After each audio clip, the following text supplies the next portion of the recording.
Assalamualaikum warahmatullahi wabarakatuh. Selamat berjumpa kembali. Saya Muhammad Hufron Wahid.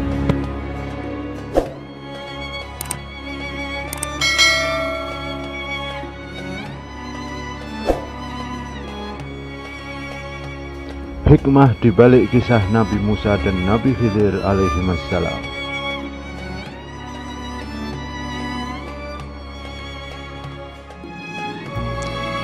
Salah satu kisah menarik dan penuh hikmah yang diceritakan dalam Al-Quran adalah kisah Nabi Musa alaihissalam dan Khidir alaihissalam. Kisah Nabi Musa dan Nabi Khidir ini diceritakan dalam surat Al-Kahfi ayat 60 sampai dengan ayat 82. Kisah ini dimulai dengan pertemuan Nabi Musa dengan hamba Allah yang diberi anugerah berupa ilmu dan pengetahuan yang melimpah. Hamba Allah tersebut menurut para ahli tafsir bernama Khidir alaihissalam, dan dia termasuk salah seorang Nabi Allah. Selanjutnya, Nabi Musa meminta agar diizinkan mengikuti Khidir dan diterima sebagai muridnya. Pada awalnya Khidir keberatan dan mengatakan kalau Nabi Musa tak akan mampu sabar bersamanya. Namun setelah Nabi Musa mendesak, akhirnya ia setuju dengan satu syarat, yaitu Nabi Musa tidak boleh menanyakan apapun selama perjalanan sampai Nabi Khidir sendiri menjelaskannya. Keduanya pun melakukan perjalanan dengan menaiki sebuah perahu. Akan tetapi, di tengah perjalanan, Nabi Khidir melubangi perahu tersebut. Nabi Musa tidak mengerti dengan apa yang dilakukan oleh Khidir, sehingga ia pun bertanya kepadanya. Nabi Khidir memperingatkan syarat yang harus diterima oleh Nabi Musa. Kemudian Nabi Musa pun meminta maaf dan berjanji untuk tidak bertanya lagi. Mereka berdua pun melanjutkan perjalanannya. Lalu mereka bertemu dengan seorang anak kecil dan tiba-tiba Khidir membunuhnya. Nabi Musa pun bertanya, apa alasan perbuatan mungkar itu? Dan Nabi Khidir pun lagi-lagi mengingatkan Nabi Musa bahwa ia tidak akan mampu bersabar ketika tengah bersamanya. Mereka lalu melanjutkan perjalanan hingga tiba di sebuah desa. Sesampainya di sana, mereka berdua meminta untuk diizinkan bertamu, tetapi penduduk setempat tidak mau menerima dan tidak sudi menjamu. Di ujung desa terdapat sebuah rumah yang dindingnya hampir roboh. Tanpa diminta siapa-siapa, Khidir serta-merta memperbaikinya. Melihat hal itu, Nabi Musa pun mengatakan bahwa Nabi Khidir bisa meminta imbalan atas pekerjaannya. Akhirnya, Nabi Khidir memutuskan untuk berpisah dengan Nabi Musa. Di akhir cerita, Khidir alaihissalam menjelaskan kepada Nabi Musa maksud dari apa yang telah ia lakukan terhadap kapal, anak kecil, dan tembok yang hampir roboh, sebagaimana disampaikan dalam surat Al-Kahfi ayat 79 sampai dengan ayat 82. أما السفينة فكانت لمساكين يعملون في البحر فأردت أن أعيبها وكان وراءهم ملك يأخذ كل سفينة غصبا. Adapun perahu itu adalah milik orang yang miskin yang bekerja di laut. Aku bermaksud merusaknya karena di hadapan mereka ada seorang raja yang akan merampas setiap perahu. وَأَمَّا الْغُلَامُ فَكَانَ أَبَوَاهُ مُؤْمِنَيْنِ فَخَشِينَا أَنْ يُرْهِقَهُمَا طُغْيَانًا وَكُفْرًا فَأَرَدْنَا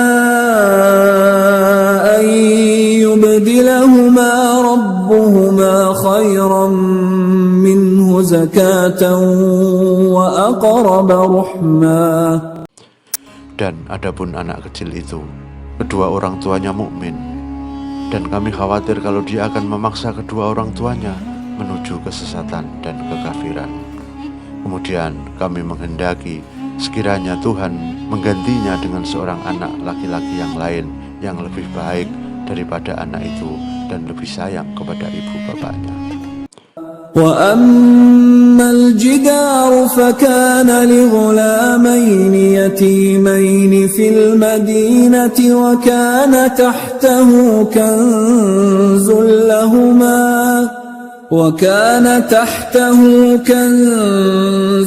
لهما وكان أبوهما صالحا فأراد ربك أن يبلغا أشدهما ويستخرجا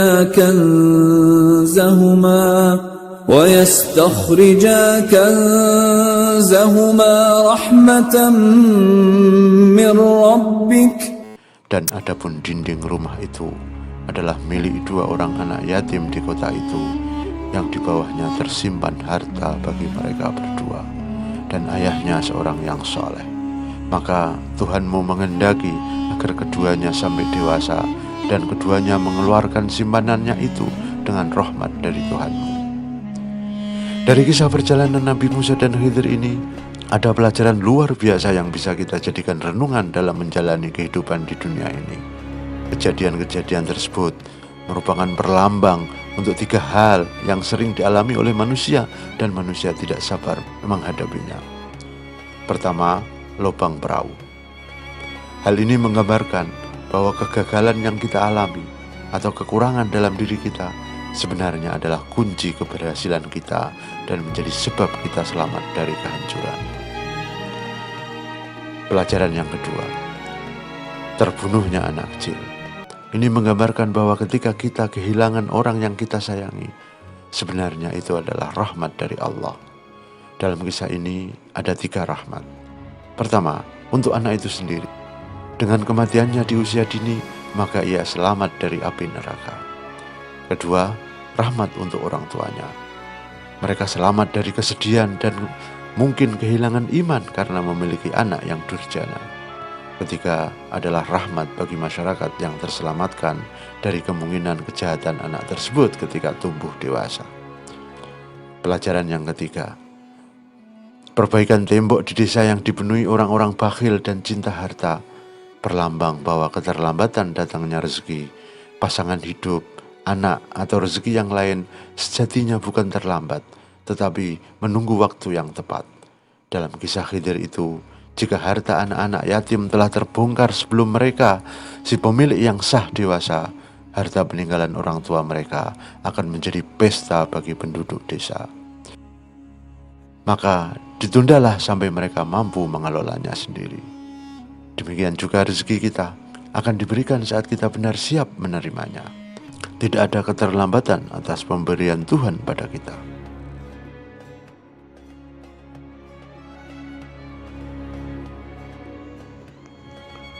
Di antara hikmah yang bisa kita ambil dari 3 kejadian dalam perjalanan Nabi Musa dan Khidir alaihissalam adalah, yang pertama, kekurangan yang kita miliki bisa jadi adalah kunci keberhasilan kita.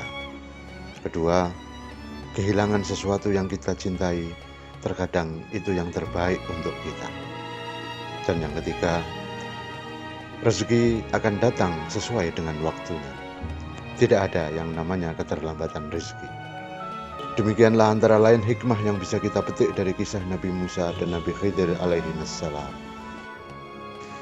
Jadi, tak usahlah bersedih dengan apa yang kelihatannya buruk terlihat.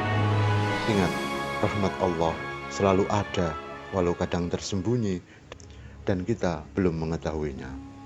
Terima kasih. Wassalamualaikum warahmatullahi wabarakatuh.